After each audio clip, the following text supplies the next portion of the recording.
You are listening to Therapeutic Astrology Podcast by me, Manna, and my guest today is author Abbie Rosner.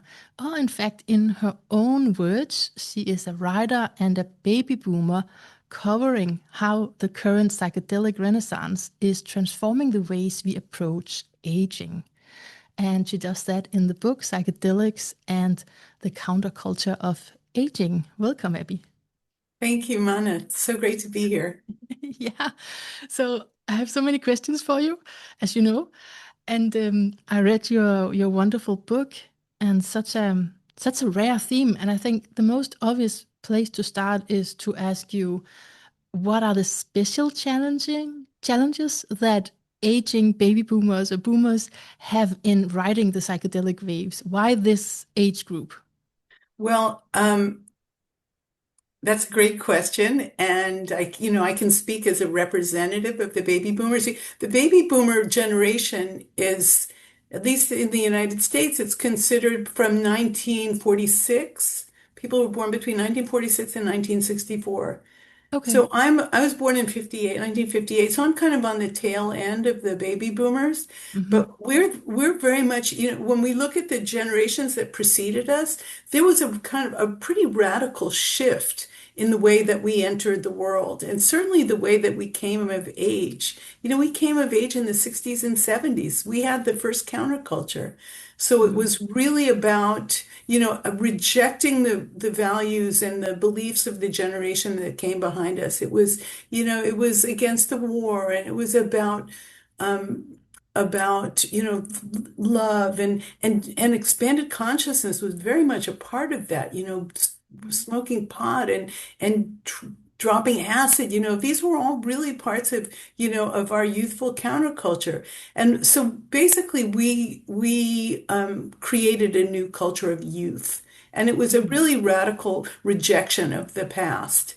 And so we're very much invested in our youth. And so, when I look at the people of my generation around me, we're now we came of age in the 60s and 70s. Now we're in our 60s and our 70s. Hmm. And we're still very invested in our youthful identities. We dress young, we feel young. So there's, that's very much a part of ourselves. And yet, we're getting old. I mean that de facto, that's our reality. Our bodies are getting old, Yeah. the cognitive, all the changes of older age. So it's like what I call it's the dilemma of the aging boomer. It's like this dissonance that we have between our youthful self-identities and the realities of an aging, growing into older age. And so here we are, we've got this dilemma that we're facing, and we look around to society to see, like what do we do with this? And what we hear from society is aging is horrible.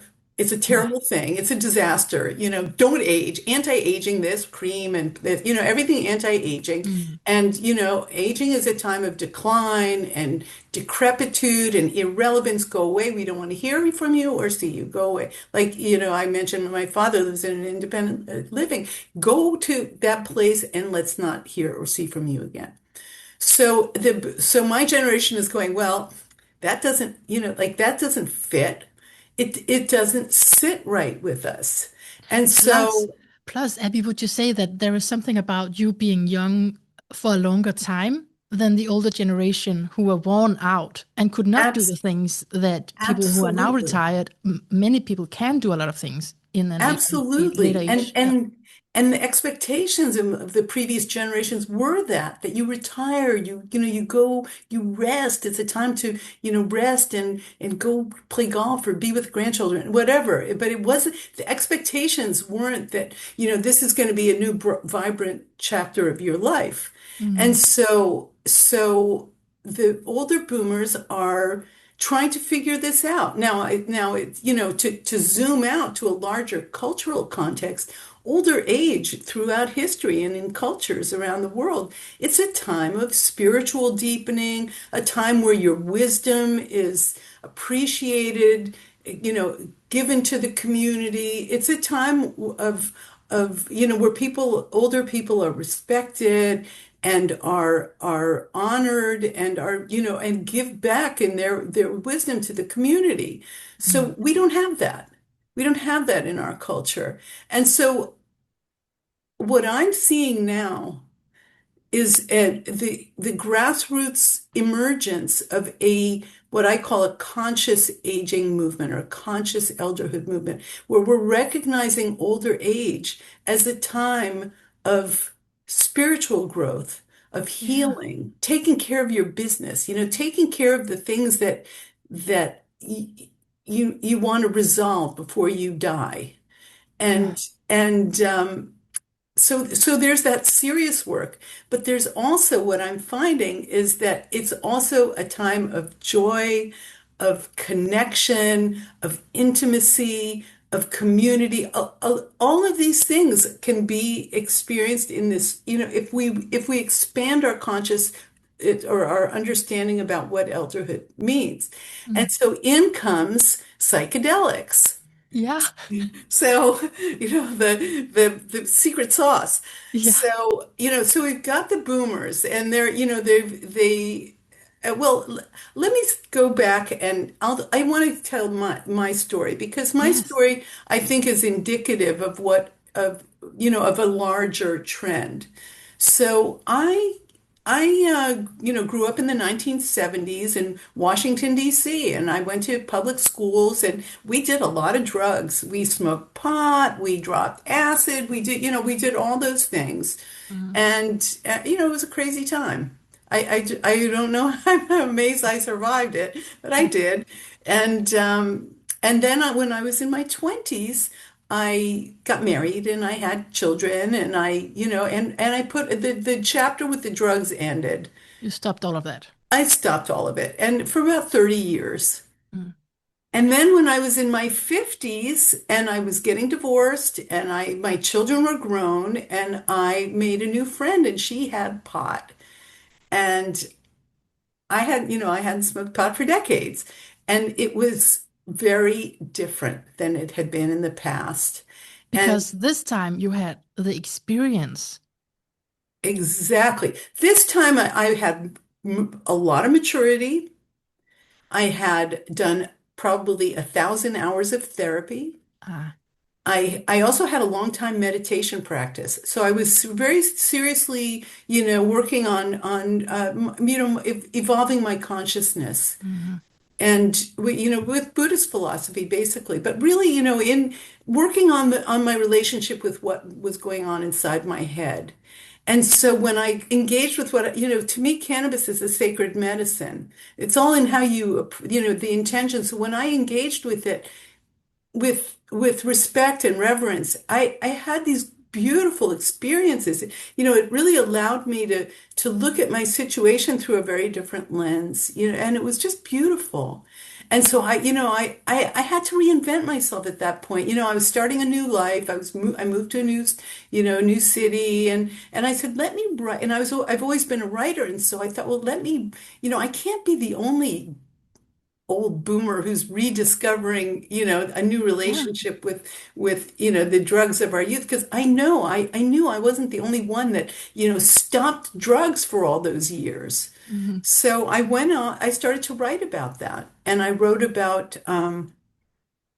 for Forbes and some other, journals about older adults and the relationship with cannabis in ways that was improving their experience of aging. So I'd go to dispensaries and I'd talk to, the older customers and they say, "Oh, I've got this gummy for sleep and I've got, this cream, THC cream for my arthritis." So it was really showing me that people were revisiting these drugs, medicines, but with very different intentions and very different needs. So then when I turned 60 in 2018, I got Michael Pollan's book, How to Change Your Mind.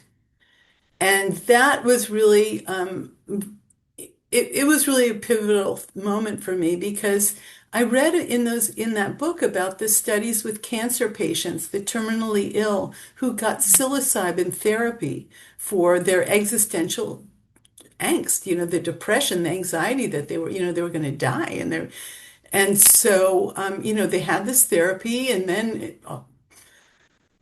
all of a sudden it's like, oh, well, death is just the culmination of life and love is all. And I love my family and nature is so beautiful. And I'm like thinking, wow, this is such an incredible transformation of really our most primal fear of death. It's like, Yeah, we all, and you don't need cancer and life itself is a terminal condition. So for like sure. and I'm asking to myself, well, if you can have this kind of transformational experience, wouldn't anybody who's in older age want to consider that?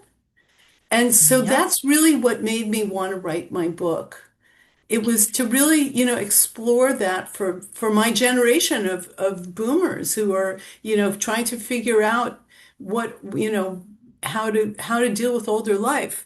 And so the real moment for me when the book took off was when I realized that, these studies were helping people who with terminal illnesses, but why wait until you're at death's door? The point was, why wait? Like, move it up a couple of decades. Let's see how these experiences help us as we age. And that was really the origin of the book. And so what I decided, or I thought, just like I had decided with cannabis, it's like I can't be, this has got to be a thing. There must be older adults out there exploring psychedelics to see if at this at this stage in life. And I thought, let me go out and see if I can find them. Let's see if it's even a thing. Anyway, so to the spoiler, yes, it is a thing. the thing. And It's a thing. It's a I'm so thing. glad. I'm so excited while you speak. I'm so excited, like you were mentioning the physical ailments that it helps, and then the psychological, where it's how you relate to something that's very difficult. It's not that it's maybe Exactly. gonna take it away, but it's how you have a relationship to what's happening, and then you can have Exactly. that a betterment of that relationship to anything you go through in your life. And I also want to say Exactly. a compliment to you is, and yeah, it's like I'm just more hopeful after having read your book. I'm more hopeful because I am in my 40s, and but I am feeling that I'm aging. I feel that, it's so evident when your body is changing, and just to think that it's just going to go down and down and down is not very hopeful. So No. to read your book and be like, yeah, there's a community, and maybe you can do drugs, and in that I want to begin here. Also in the beginning, I want to ask you, what about the question of legality? Because it's not legal. Okay. Yes, yes, Could we yes. just say So that?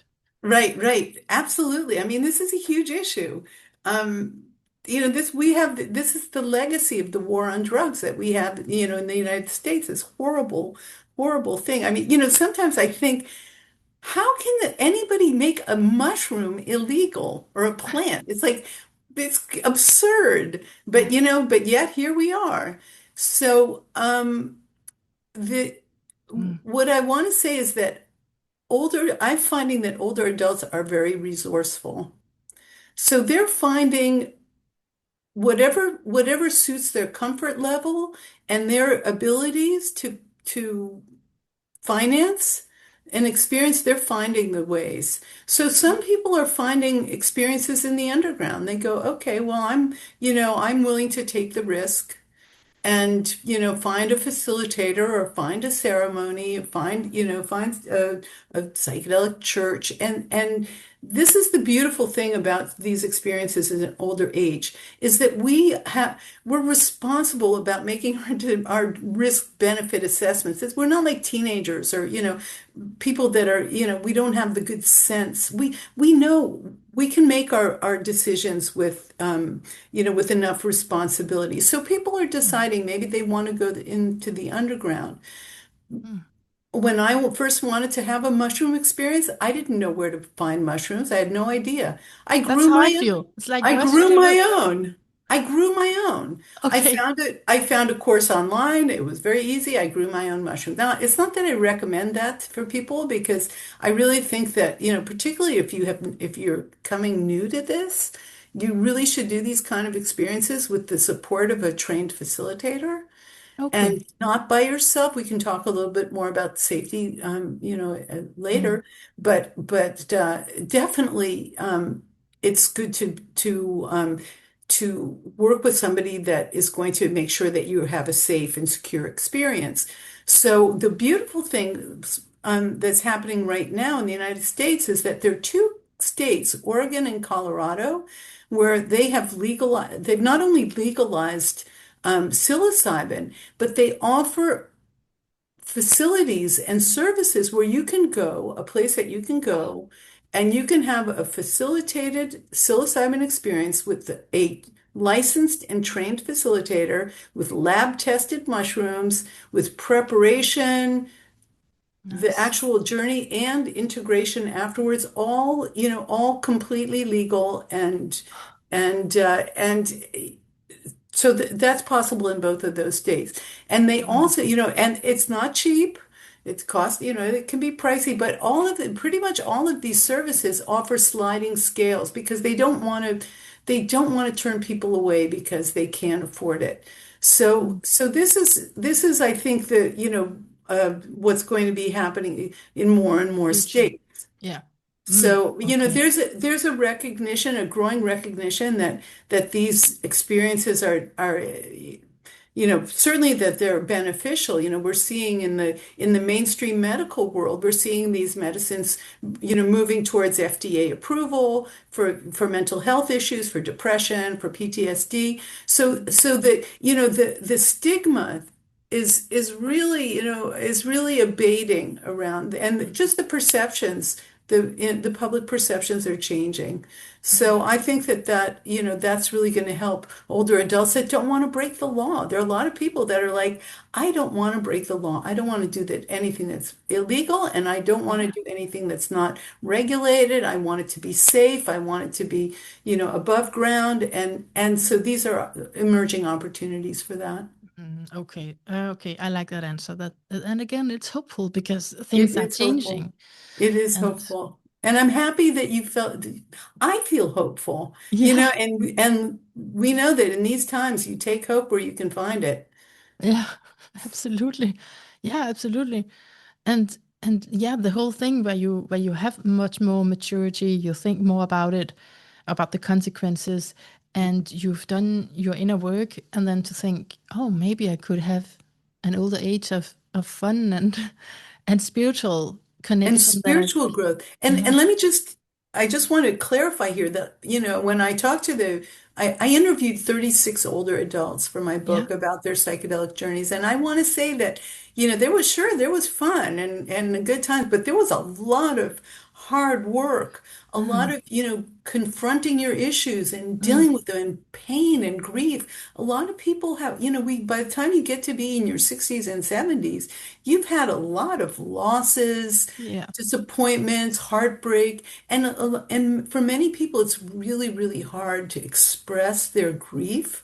Mm, And these experiences invite you to get it out, to grieve, to find the wisdom, to find to make peace and to accept these losses and to experience it. It's like a kind of grace. mm. Yeah, it must be very helpful Yes. if things are not have not been processed, and who has processed everything completely, No, right? no, we're not Um, encouraged to. A lot of mm, people, particularly men, just shut it down. Just shut it down. yeah, And there one of the things that I think is really beautiful are these psychedelic men's groups. Groups for men where they they can have just that. go. Yes, yes. They'll go in a ceremony for a weekend or just, even a day, a group of men, and they'll just, allow themselves to be vulnerable and to open up and to weep and to love and it's very powerful. Mm. Yeah, and that could also be a generational thing that has been Very neglected, much, right? Yeah, I have very a neighbor much. here in the older age, and I love talking to him, but it's also clear that there's a complete wall many times. If there's anything Yes, emotional, it's just exactly. It's just meant they just were not allowed to right. express emotions, and it comes out. Yeah. I want to ask you about how it is a portal, because you say that long before their appearance in the modern West, psychedelic medicines were understood and revered as portals into sacred space. So this is actually what Well, we're talking about right now, how to use it spiritually and how is it a great. portal? Oh, I thank you for that question because this is a really, really important point. Because, here in the West, we're trying to make sense, psychedelics, or I like to call them sacred medicines, Mm, are really a puzzle for the Western mindset, and certainly the Western medical mindset, because the way that they work with the human mind is so unlike other medicines. So long before the West was trying to figure out how to make these substances into medicines and patent them and market them and put them in the healthcare system, the we're talking about, let's say, mushrooms, like psilocybin mushrooms, or in the case of ayahuasca, a leaf and a vine, or a cactus, the Wachuma cactus of the Andes. In the cultures that where these plants and fungi are indigenous, where the cultures that have a immediate relationship with them, they're part of their sacred cosmology, and they view these plants as sacred teachers, as healers, as a way for healers, shamans, curanderos, the trained healers to use them to access the spirit world. They use them to pull back the veil between this world and the world of spirits, the world of ancestors, the world of the spirits of trees, of the river, of nature. And that's how they relate to these medicines. Now, we with can take some humility and learn from these cultures that the wisdom that these cultures have attained through the use of these medicines for hundreds, thousands of years, we can also learn from. And so like, for example, one of the chapters in my book is about how people encountered their ancestors. And I, like in Western society, in my world, I talk, when I tell people about, oh, an encounter with the ancestors, they go, like, what are you talking about? And yet, people are encountering their ancestors. It's a thing. And then you think about all the millions of people in this world that, have very normal day-to-day relationships with their ancestors. So the notion that there's worlds beyond our own, that there are other entities out there that can be of assistance to us, or not, or guidance, or yeah. these experiences, let's say they open us to these possibilities that these things exist. And I think that, in older life, Mm. we've gotten to the point where we go, oh, well, maybe, everything that they taught us isn't so 100% right. Maybe I can challenge my assumptions, and maybe I can, think about Yes. things that, and that those are the hallmarks of what I call a conscious elder, because, the Mm. shadow side of that is, you know, you're so rigid in your beliefs that you can't move a millimeter this way or that way. And so these experiences invite us to break out of our rigid conceptions and enter older age with just like the wonder of a child. Oh, I love this. I'm never gonna convince my neighbor. I'm just getting the feeling. I'm never gonna convince him. But even just No, we don't want to convince no, anybody. If I you know. don't, if you I'm not don't even come gonna to try. these experiences of your own curiosity, it's not for you. Not for you. No, but I like the way that you explain the different medicines and a different understanding of what a medicine is, right? Because if you think that you are now explaining a traditional antidepressant or something, you get all confused because you're speaking about like the plant being a teacher, and it's very different. Oh yeah. Oh yeah. And the notion that the natural world, I used to be a forager. I like to go out and gather edible wild plants. And the beauty of a wild plant is that it's not cultivated. Nobody planted the seed, nobody watered it. It's like what nature gives us. And Okay. when I would go pick a wild spinach or wild asparagus and eat it, it was like there was no intermediary. It was a completely unmediated relationship between me and the natural world, sustaining me. Mm. And that's how I feel with mushrooms. It's like Mm. nature has given us these incredible mushrooms. They call them magic mushrooms for a reason. They interact with our psyches in a miraculous way, healing and expanding and growing. And for me to have an unmediated experience with that gift from nature is the essence, for me, the essence of being human on this earth is real in this lifetime is really to experience what nature offers me. Mm. So, and that, and Mm. maybe I would have had that amazing experience when I was 40 or 30, but at 67 or in my 60s, it's just it's the icing on the cake. It's just so great. Yeah, what do you think? What do you think that difference is for you when you Oh, think about it? it's just the maturity. Yeah, It's the maturity. yeah, It's having worked really hard on my issues and continuing to work hard on them. yeah. Mm. It's really about coming into alignment with our true selves.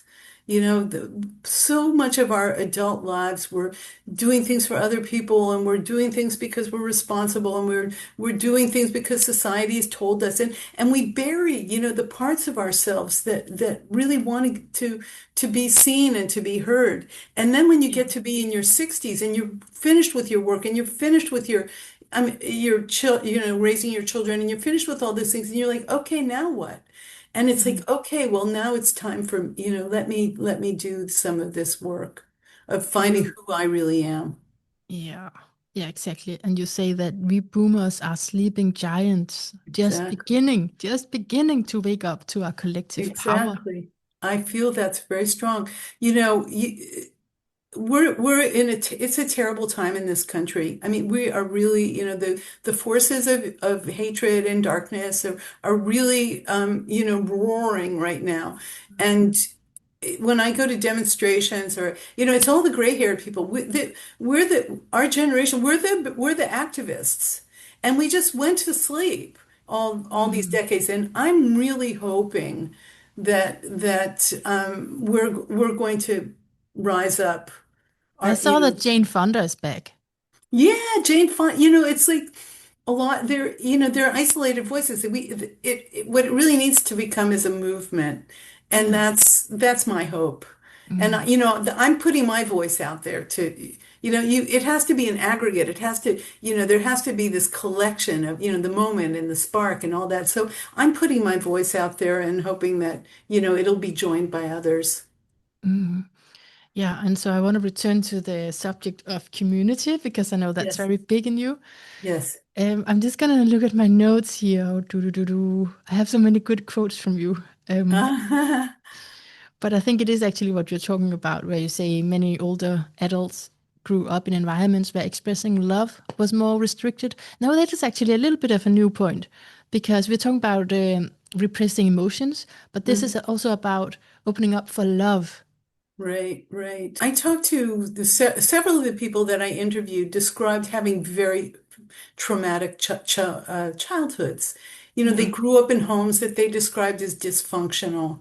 So Yeah. they were not getting the love, the nurturing that a child needs to have in order to grow into a healthy person. You Mhm. know, a healthy person has their love and their worthiness validated by the love of a Mm. parent. So when you don't have that, you grow up.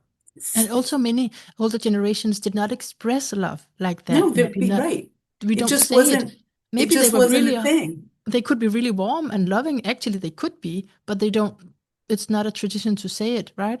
Exactly, exactly. I mean, one of the people, the guys that I interviewed, he said, "Look, I knew that my father loved me, but he would never touch me. You know, it was like, no hug or anything." Yeah. So anyway, this is one of the hallmarks of a good psilocybin experience is that you experience love. You feel in your body. You know, one of the gentlemen that I interviewed, he said, I felt in every cell of my being, it was buzzing with love. You know, Mm. and that, let's say you're in your 70s, it's never too late in life to experience the grace that comes from being held in love. And that, that's something that you take with you. And I believe that having that experience of being held in something larger than yourself can prepare you for dying. Okay. Because that the idea that you're not just going to like, be snuffed out like a candle, but actually you're going to merge into something much larger that's love, Mm. basically, is can be very comforting. Mm. So this is like also a sacred ritual and medicine to, yeah, to engage with these transitions, life Yes, transitions. absolutely. Actually, Abby, I'm just getting this question inside of me. When should you start preparing to die? I mean, again, if we look back, then it was easier. It was before, and now we're not sure because some people do die earlier, and some last uh, Yes. hundreds of years. Yes, yes, I know, I know. When I don't think that there's an age or a threshold or anything. I think that, and it's also not like it's like something that maybe it occurs to you and, it starts to occur, the idea occurs to you and then you think about it and then it occurs to you again. It Mm, becomes a process. I think, you're reminded by your aching back or your gray mm, hair or you're forgetting things. These are the reminders that you're not going to be around forever. And then you're like, okay, well, what does this mean? Am I going to just like freak out about it, or am I going to say, okay, well, this is aging. yeah.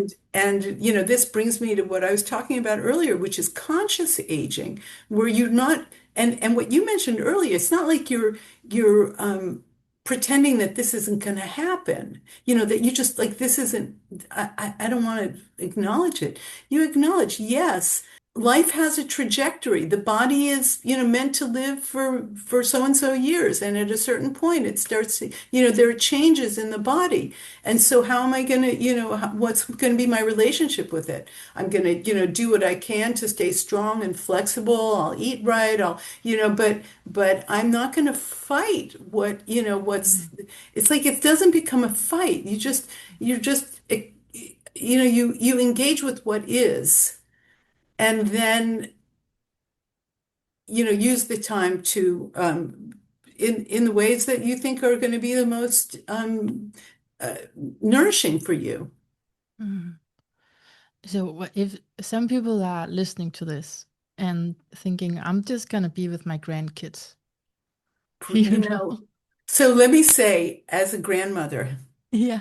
the joy that I have and the love with my little grandchild is unsurpassed. It is so deep and so beautiful.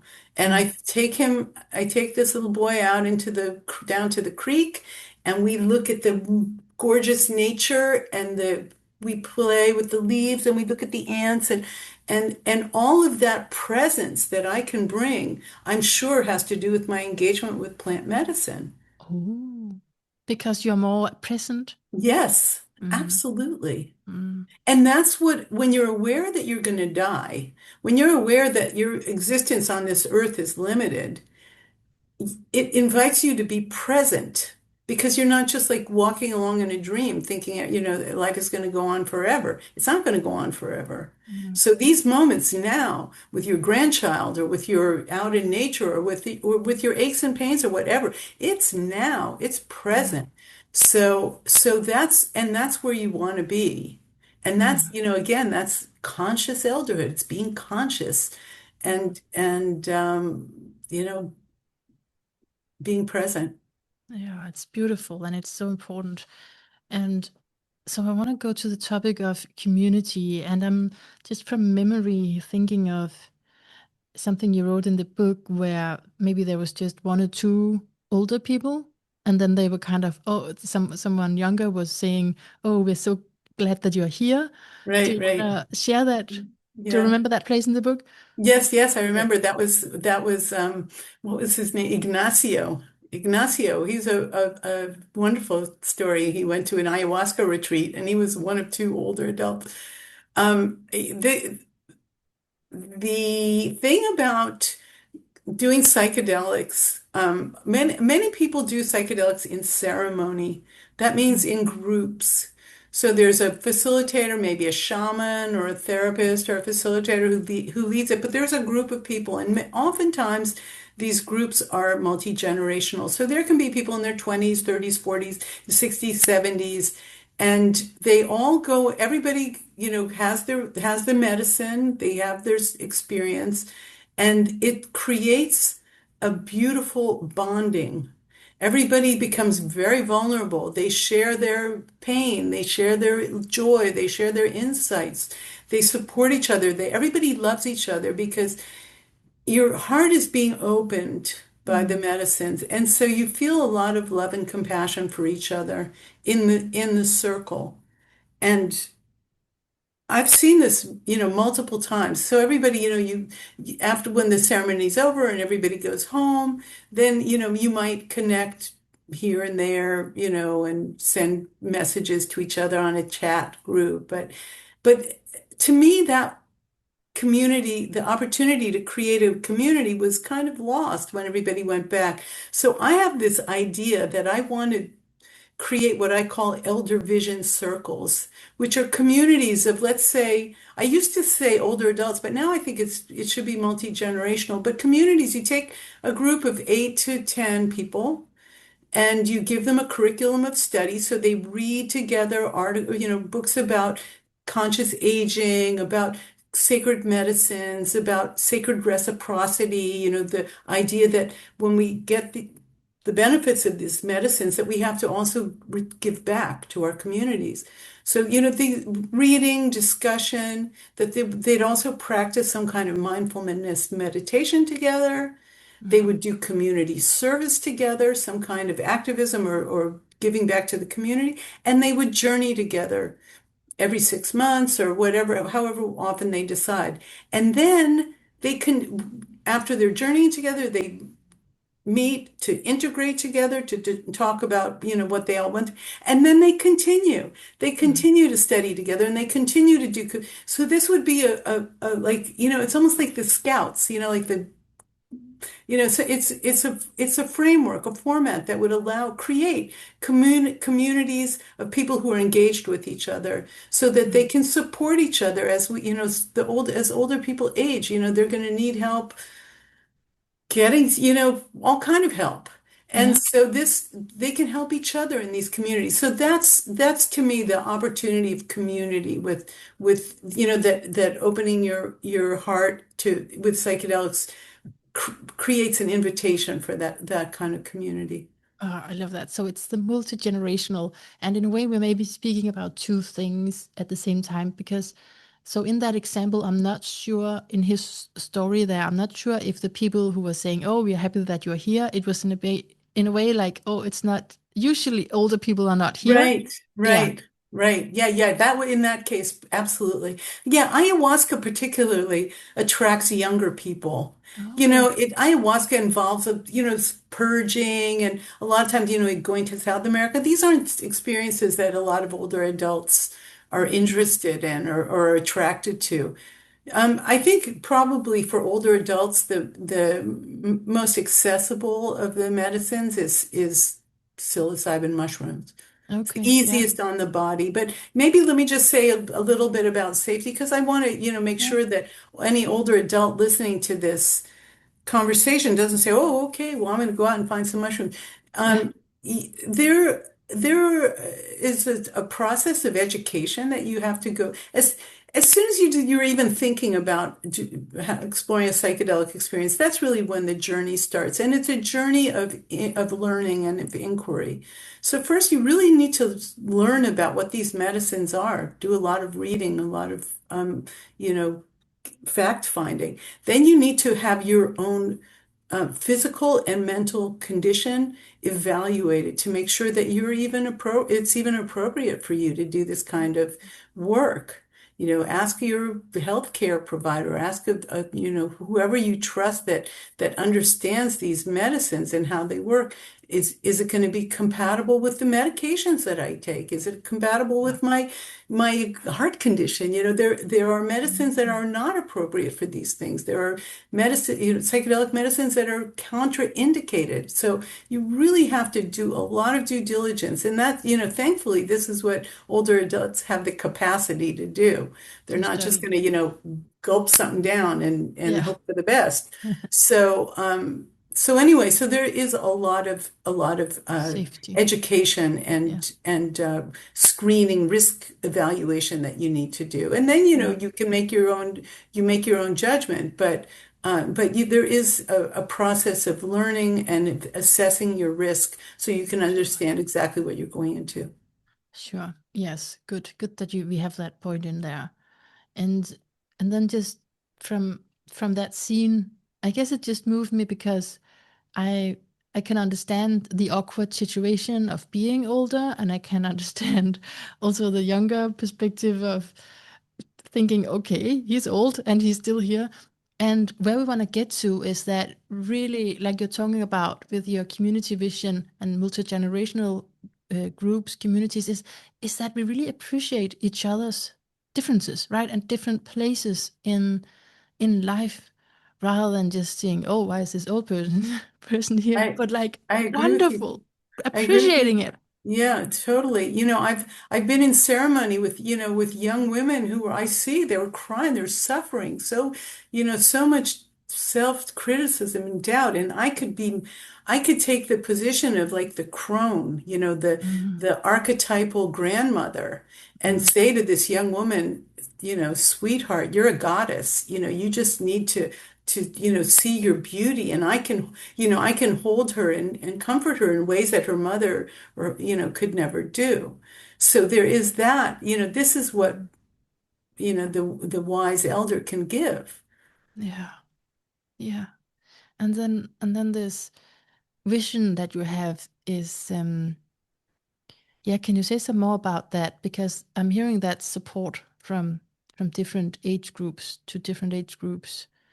It's it's like, okay, so I wanna have this lead up to talking about your astrology. And before we began recording, you also shared with me that this is something that you really stand for Mhm. around community, and because it's like it serves a higher purpose to support each other like that. Or how would you say it?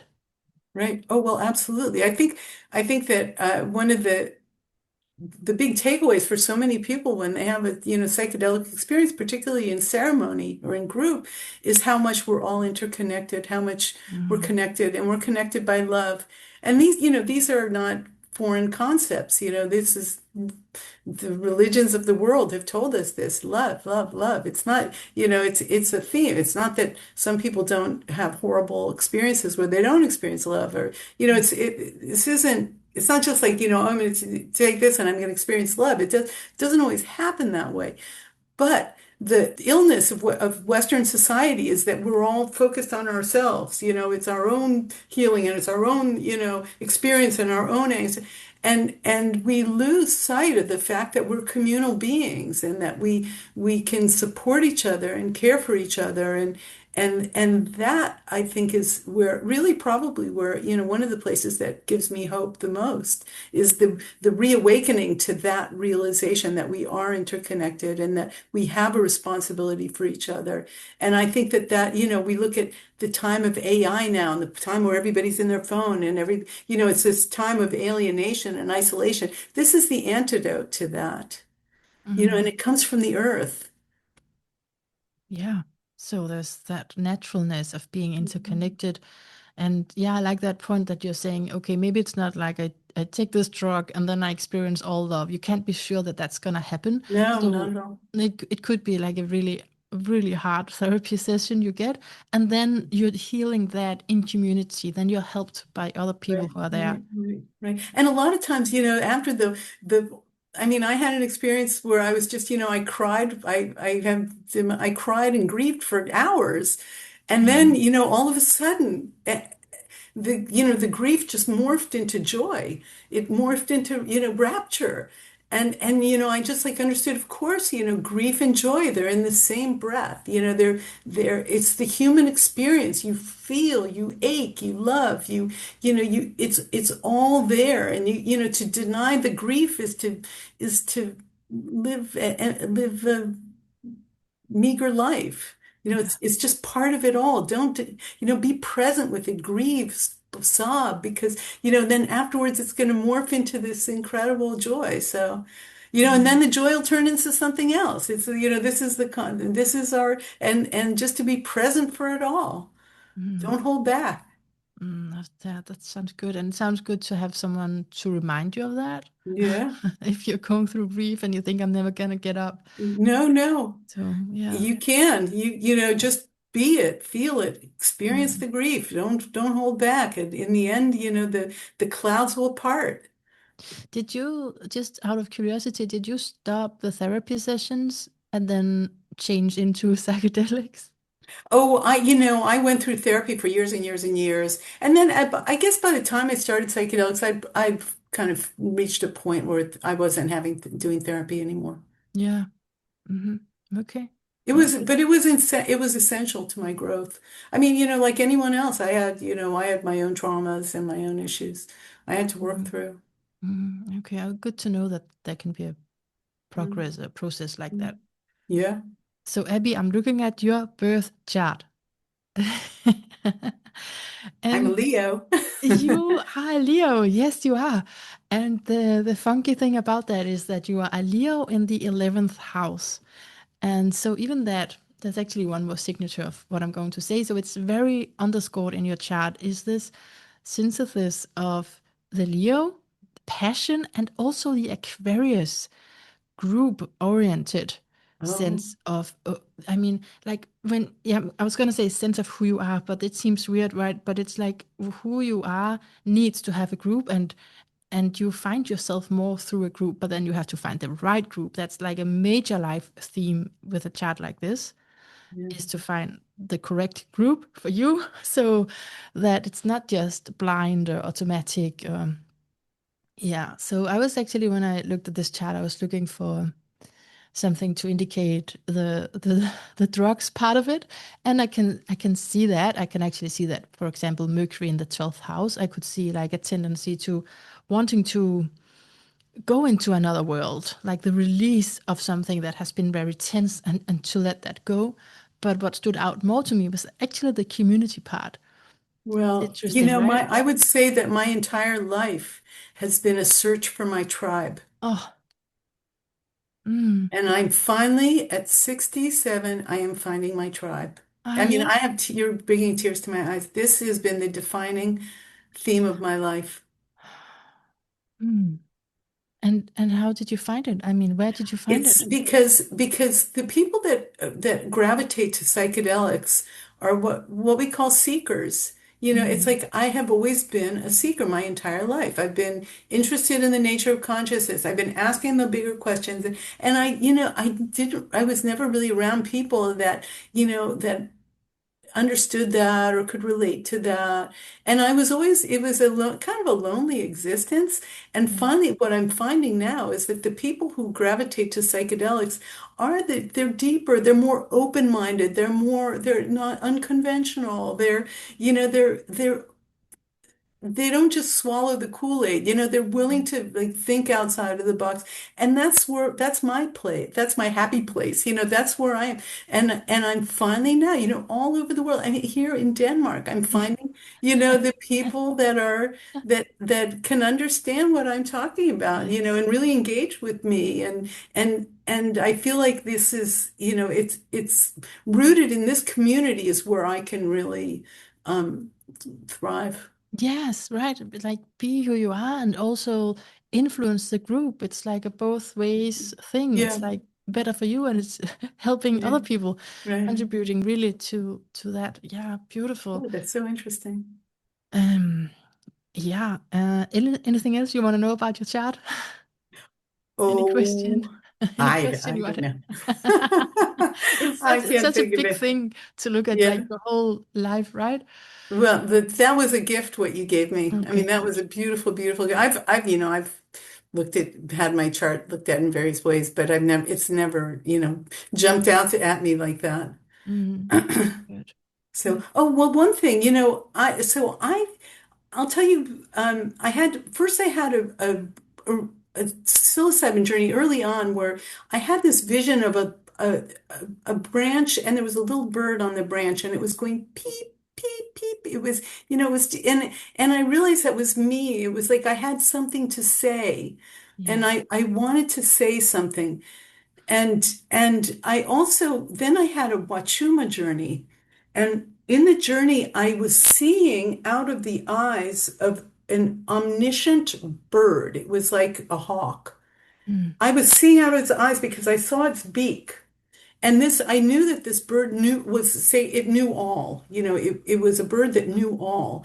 And I understood that I could hold my people, my beloveds on my wings and take them with me on my wings. And I also knew that I could hold them under my wings and protect them. mm, So I feel like seeing mhm. and those like the seeing and the message. Those are I don't know if those themes came up in the. Yes. Yes, good, good. So this is part of the Aquarian archetype. So for you, I definitely because you probably know a lot about Leo already, but if you do read about astrology, you could look at Aquarius actually. And what we say about Aquarius, just like a normal keyword, is that it's from the bird eye view, actually. Oh, oh, Right? oh, It's okay. from the bird eye view, and it's all to elevate standards. So you do have to break up with parts of reality.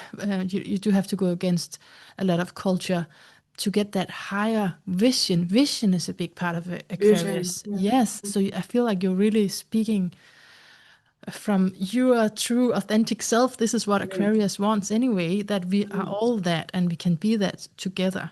Oh, wow. Okay. Mm, Interesting. Yeah, I didn't know about the Aquarius part at all. mm.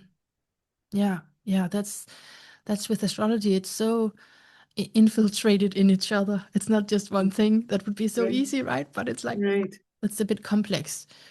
But it's definitely there. So it's a big signature also from your soul saying that yes, you need the Leo energy, you need the passion, but you also need the community. It's not an either or here. It's like Right. it's Right. so important for you to have that passion. You need the group.